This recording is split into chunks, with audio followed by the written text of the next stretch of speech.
To this very special Christmas edition of the Cooper Island G.I. Joe review channel. First off, I'd like to wish everybody a very Merry Christmas. And today's Christmas special is on the Deceptive Warfare Trooper Psyche-Out. And as on every holiday special, we do not do any shout outs. So let's begin with the review. The Deceptive Warfare Trooper, the code name Psyche-Out. File name. Let's try to get the glare out so you guys can read along with me. File name is Rich Kenneth D. Primary military specialty, psychological operations, Psyche-Out. Secondary military specialty is social services counselor. Birthplace is San Francisco, California. His grade is a O2. Psyche-Out got his degree in psychology from Berkeley and worked on various research projects involving the inducement of paranoia by means of low-frequency waves. Posted to the Psychological Operations Command at Fort Bragg, he continued his pioneering work in the field of wave-induced behavior modification. Since joining the G.I. Joe team, he has led numerous classified PSYOPs and military informant support operations, MISO, against the legions of Cobra. While destroying many enemies' assets is crucial to any battle, it is the psychological struggle to persuade, change, and influence their minds to seal the victory. With complicated thinking and multiple layers of deception, along with using portable transmitters to hijack enemy broadcasts and relay misinformation, Psyche-Out already has them doubting their loyalty before the first shot. By the time the smoke clears, enemy soldiers are often begging to be taken prisoner. And then the quoted here at the bottom says, a tactical mind is always thinking multiple moves ahead. And that really says a lot about Psyche-Out. More of what he does, as him as a person. But he's kind of along the same lines as a Dr. Mindbender kind of thing. For Cobra. But that's Psyche-Out. So let's take a look at his accessories. As always, first comes the figure stand, where it says G.I. Joe and the upraised logo, G.I. Joe logo, codename Psyche-Out. He also comes with this little hand pistol, which is pretty cool looking. But plain, but pretty cool looking. And he also comes with this futuristic style assault machine gun. Those things are, conflicting inside of me.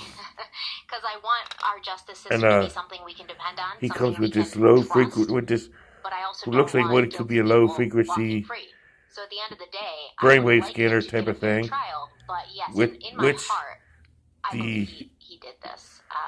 But maybe I will change my own. The little satellite here does remove. Who knows? That's the point, right? We're not just doing it just to do it. And he also comes with these little arm-related satellite dishes, which he comes with 2 of them. And he also comes with his book bag, which opens, which you can actually store the pistol, which is a pretty cool looking little backpack. There's plenty of people that did that, but and now let's take a look at Psyche-Out. I wouldn't even want to say this episode in particular, with his little blonde hair, with his little headphone piece, which kind of looks, being that it's not removable, you could say this guy's a robot, even though he's a person or a cyborg. And then he's got his little green shirt with his silver pad, which goes all the way to the back.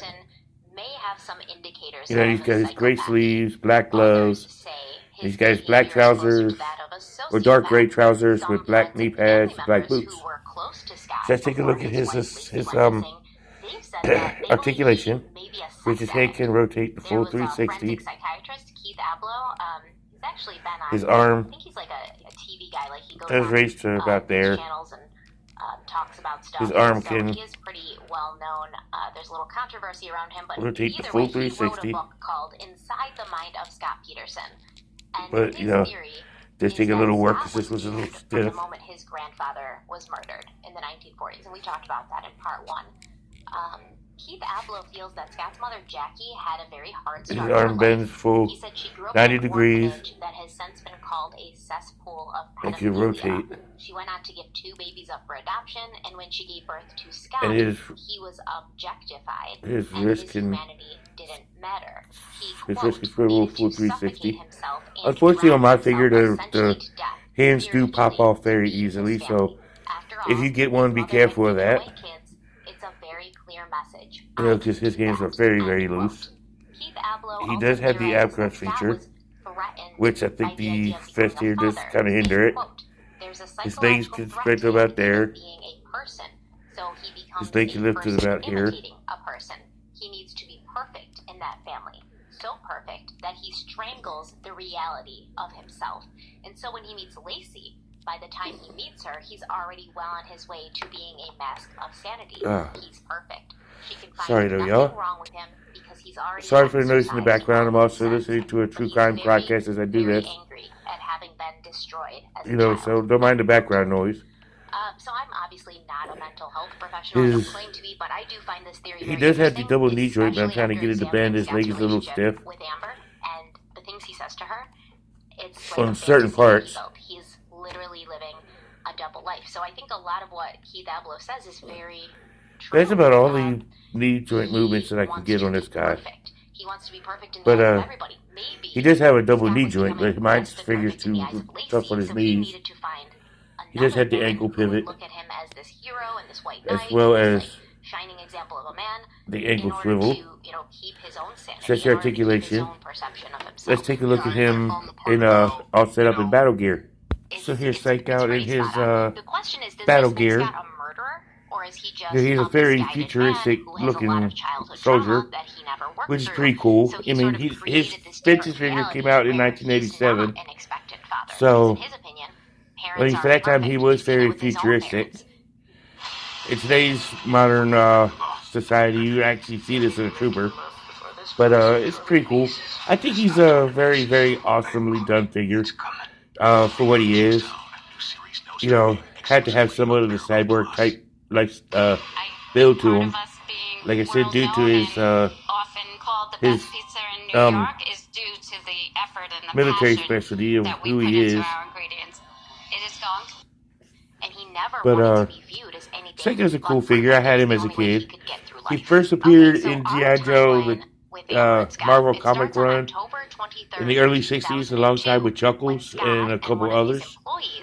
He didn't make any cartoon appearances except for the animated commercials for the toys.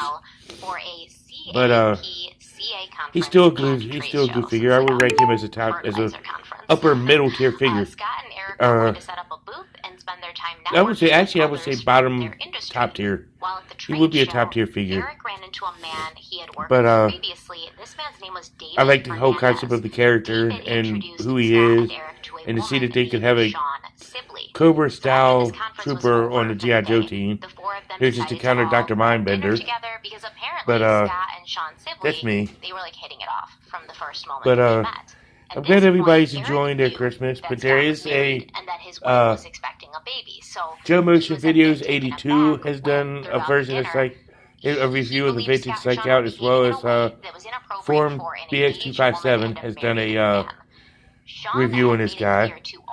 And then you got like Destro Dealer and Sanitarium Productions and a few other people have done reviews on this guy.